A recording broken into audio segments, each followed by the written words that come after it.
This is an Apple, and this is my Surface laptop. But what exactly happens when you combine them?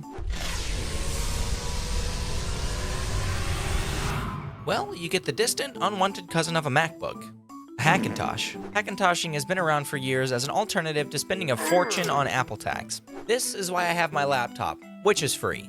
And this is the same laptop that I've been using in my previous videos where a lot of people were asking me to Hackintosh this thing.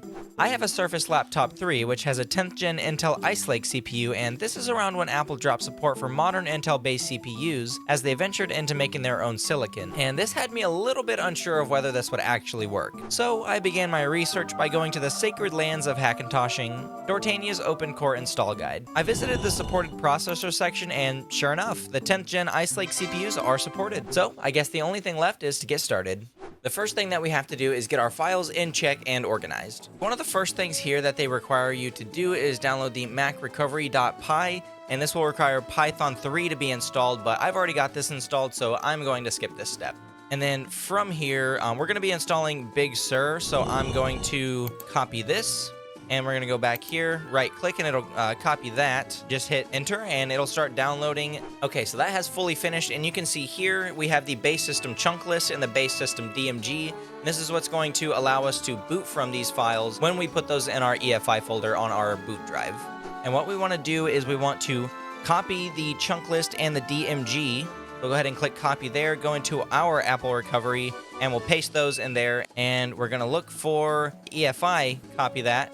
And we're going to paste that to the root of the drive. And everything should look like this over here once you're done. So make sure that yours looks like this as well. I'm going to go find the other ones that my laptop absolutely needs and may need to get things working that are kind of weird. So I'm going to go ahead and get those downloaded, and I'll see you guys after. The few kexts that I found that my laptop needed specifically were the ITLWM, which fixes the issue with integrated Intel Wi-Fi adapters. I also found a kext specifically for Microsoft Surfaces called Big Surface. But I'm going to get my config.plist file done, then we'll see if we can boot into macOS. The application that I'm using to edit my plist file is OC Auxiliary Tools, also known as OCAT. It makes the process a lot more accessible to people who don't really want to mess around with proper tree or don't know much about Hackintoshing. This app lets me know if there's any errors in my plist file, so there's literally no way I can screw up the order of my kext or anything else that I edit. Alright, so I've got my USB plugged in. We'll go ahead and restart and then see if we can boot into Mac OS. And actually, I'm going to hold F4 here just to make sure that we get the USB loading first. I want USB storage on top. Hey, that's stuff. There's some stuff. You can hardly see it. USB drive. Okay, well that did absolutely nothing, so that's kind of cool.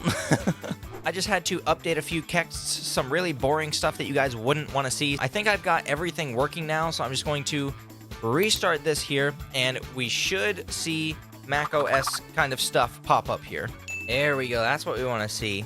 Now, last time this confused me because you have to press spacebar here to get these options. And then we can scroll over to the DMG, and then that should allow us to go into macOS pretty much.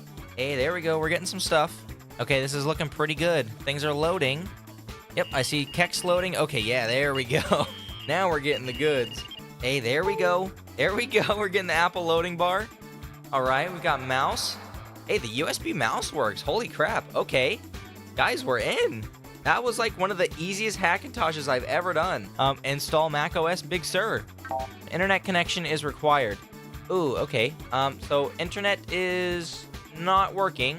All right, so I was able to get the Wi-Fi working by switching around some of the kexts, but now the keyboard and everything is not working. Nonetheless, Wi-Fi is working. So let's go ahead and install macOS Big Sur.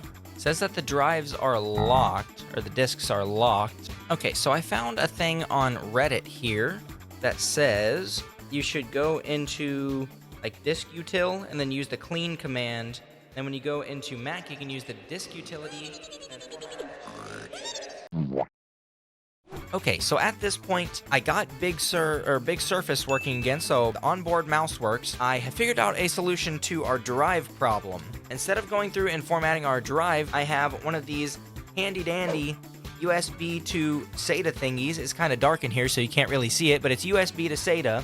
And a spare drive. Okay, reinstall macOS Big Sur, and we'll see if our drive pops up or if I need to restart or anything like that. I may need to restart since it's a mass storage. Okay, yeah, it's not showing up here, so I'm just going to do a quick restart and then see if we can get into macOS and install on our new drive. Okay, so I'm not sure why I didn't just go into disk utility to begin with. I guess I'm just freaking blind. Now it's saying the disk doesn't have the GUID partition table scheme. Use disk utility to change the partition scheme.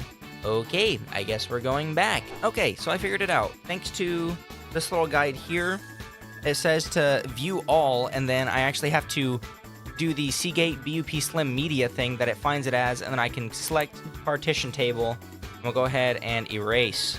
Okay, there we go. There's Untitled 2, and we can continue. Your computer is not connected to a power source. Okay, let me go grab my charger, and then we can finally install macOS. It is charging, so we should be all set to go and hit continue here. Continue installing. Very nice. Okay. Ladies and gentlemen, we have made it into macOS.